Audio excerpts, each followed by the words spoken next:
नमस्कार सांग मैंने आज आम शियाली बीच आसचे बुलाबुली करके जीवा।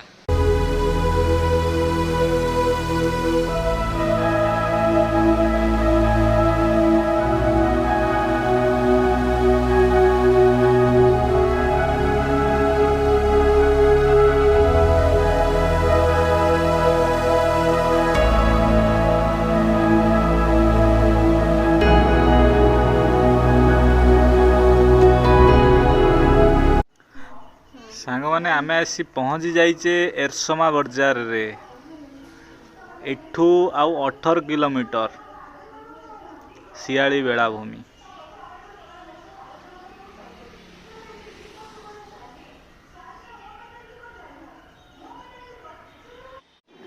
आम ए पंचायत समिति रास्ता देकी जीवा। सांग मैंने भारी जोर भोक है, टिके गुपचुप खाई देकी आग को बढ़िया ना कौन कहते।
बात्या पर एठिकार लोक माने माछ चाष करी बंचुचंती। धान चाष एठारे हेउ नाही।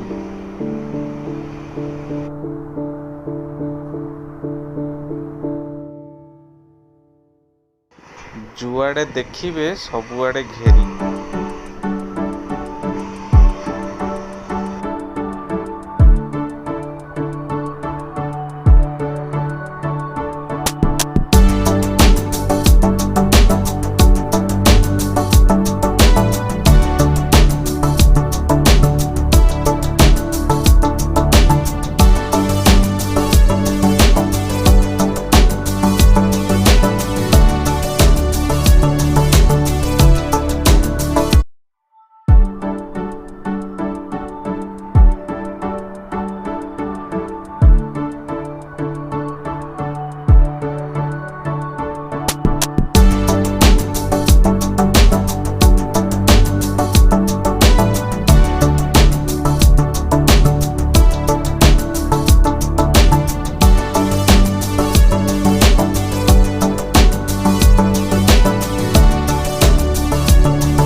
जा हौ सांग माने आमे आसी आम डेस्टिनेशन रे पहुँची गलु।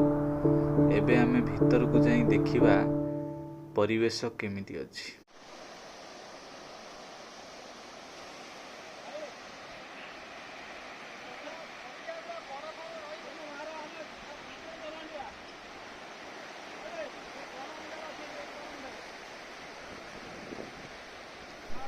आमे भितर को आसला परे जहा देखिलु बहुत मजादायक और आनंदमय लगिला।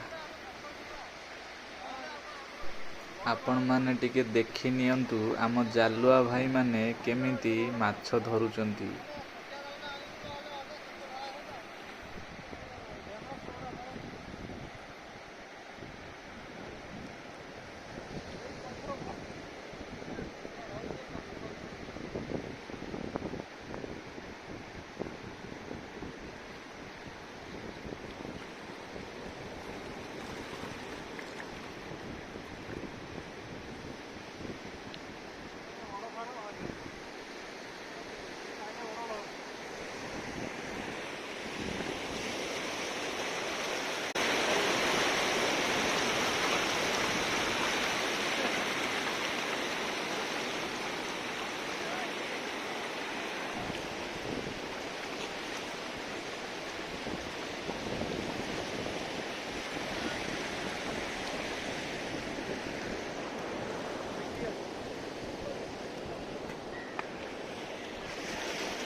एठिकार लोक माने कहउचंदी समुद्र एठू 10 किलोमीटर दूर रे थिला, किंतु समुद्र कूल खाई खाई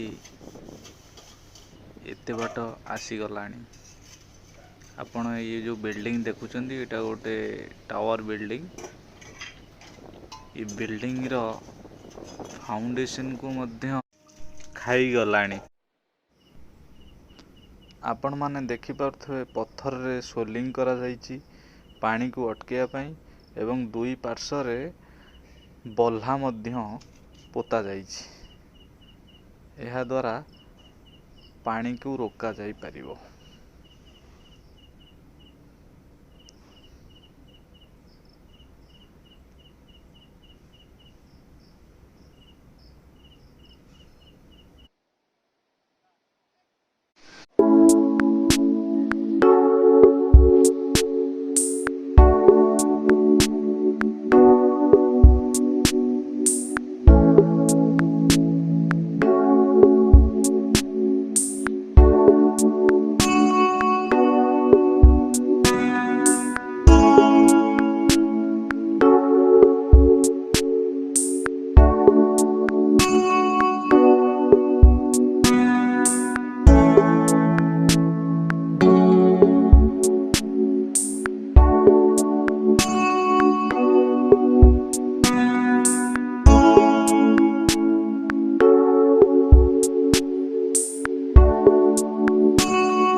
बीच ठारू 2 किलोमीटर दूर गोटे रिजॉर्ट अच्छी।